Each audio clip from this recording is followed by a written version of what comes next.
Guarantee है 76 सालों की कि कुछ अरसा बाद पाकिस्तान की सियासत खून मांगती है। तो अब वो वक्त आ गया है कि पाकिस्तान में कुछ बड़ा होने वाला है, पाकिस्तान की सियासत जो खून। तो आप देख रहे हैं सर, खुदा न खास्ता कोई ऐसा किसी को लीडर के साथ कोई या कुछ इस तरह कोई नहीं, मामला? मैं बहरहाल देखें, मैं समझता हूँ कि सियासत खून नहीं मांगती, हमारे जो मरीज है ना अस्पतालों में वो खून मांगते हैं, उसके लिए कोई तैयार। और अभी भी मेरे बहुत सारे ग्रुप्स ऐसे हैं जिसमें कैंसर, ब्लड डोनेशन, कोई चालने तैयार नहीं है। रब दी देखिए यार, ये मैं झुंझला जाता हूँ, बिलीव मी और नॉट। यहाँ पे इतने मरीज पड़े हैं जिनको खून की जरूरत है, लेकिन मैं दे देगा रेड लाइन से खून, फलाने से खून, फलाने से खून। यार हद नहीं है कि जिन लोगों को जरूरत है, हमारे तो हम जितने बड़े मुजाहिद है ना, हमारी तालीमात जिस किस्म की हैं, हमारे बारे में अहकामात जिस किस्म के हैं, हमें जो माँ बाप ने घुट्टी दे के सिखाया था, बताया था कि एक दूसरे की मदद करो, हमें तो उसके। मैं आपको एक वाकया बताता हूँ जी, और मुख्तसर वाकया बताऊंगा ताकि ये मेरे देखने वाले सुनने वाले जो है उनको अंदाजा हो। मैं रिपोर्टर था और मैं अब भी अंदर से रिपोर्टर ही हूँ। मेरी जो बेसिक जहां से मैं शुरू हुआ जर्नलिज्म में, मैंने एक दिन एक अखबार में आया, मीटिंग हो रही थी, मैंने अपना ही अखबार पढ़ना शुरू किया, तो उसमें एक अपील लिखी हुई, खून की अपील।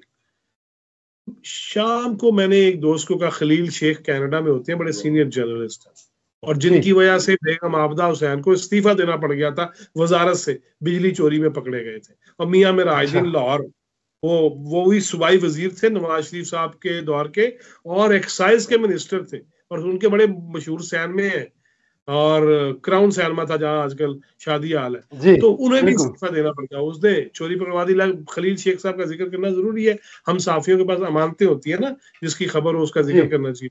बहरहाल मैंने वो देखा, मैं क्या खलील यार आ जरा चलिए, कहते कितने, मैं क्या मेरे अस्पताल तक जाना है। मेरे अस्पताल चले गए, मैं नहीं जानता किसी को, मैं जाके वार्ड में गया, मैंने कहा जी ये इस नाम का मरीज है कोई, और मैं खून देना चाहता हूँ। उन्होंने मुझे लम्हे पा लिया, क्या आओ जी खून दे दो। मैंने खून देना शुरू कर दिया। इतनी देर में एक नौजवान आया, उसने कहा जी आप कौन है? मैं कहा जी तुसी दसो, तुसी कौन? मैं साहबी है ना, मैनू दसो तुसी कौन? तो उसने कहा जी मैं जिनको आप खून देने आए हैं, मैं उनका बेटा हूं। मैंने कहा यार मैं तो ना तेरा बेटा ना तेरा अब्बा, मैं खून देने आया हूं, बस मैंने पढ़ा है। मैं ये वाक्य इसलिए बयान कर रहा हूं कि हमें आज के दौर में भी ये चाहिए। आपने खून की बात की, देखिए दुश्मन साजिश करेगा, और दुश्मन ने हमेशा साजिश की। अगर दुश्मन साजिश नहीं भी करता तो वजीराबाद में मैं एम ही छल्ले मार के और प्लस्तर चढ़ा लेता हूं। उसके बाद वो समी अब्राहम का जिसका जिक्र किया, और भी दो जर्नलिस्ट थे, उसी वो जो उतरा ना प्लस्तर, उसको लेके चूम रहे थे और लेके यूं फिर रहे थे जैसे न्यू बॉर्न बेबी होता है। हद नहीं है यार। और फिर की होया, एक धक्का वजया ते बख्तरबंद गड्डी, तो उसके बाद वो सारे प्लस्तर लथ गए। ये खून इस किस्म के भी बाज लोग चाह रहे होते हैं। खून से आपने बात की तो वो फवाद चौधरी ने पिछले दिनों शुएब शाहीन को थप्पड़ मार दिया है। ऐसा खून तो नहीं भारत पाकिस्तान मांगता।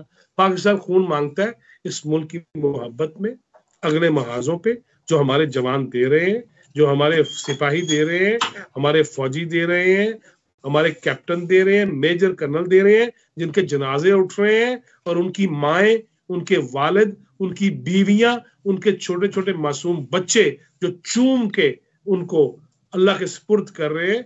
खून ऐसा चाहिए। ये जो साजिश डेफिनेटली हो सकती है, वो इंडिया की भी है, वो अफगानिस्तान के फितनतुल खवारिज की भी है, और हमारे बाज दोस्त नुमा दुश्मनों की भी है, जो ममालिक हैं जो सीपेक को नहीं चलने देना चाहते, जो पाकिस्तान को आगे बढ़ना नहीं देना चाह रहे।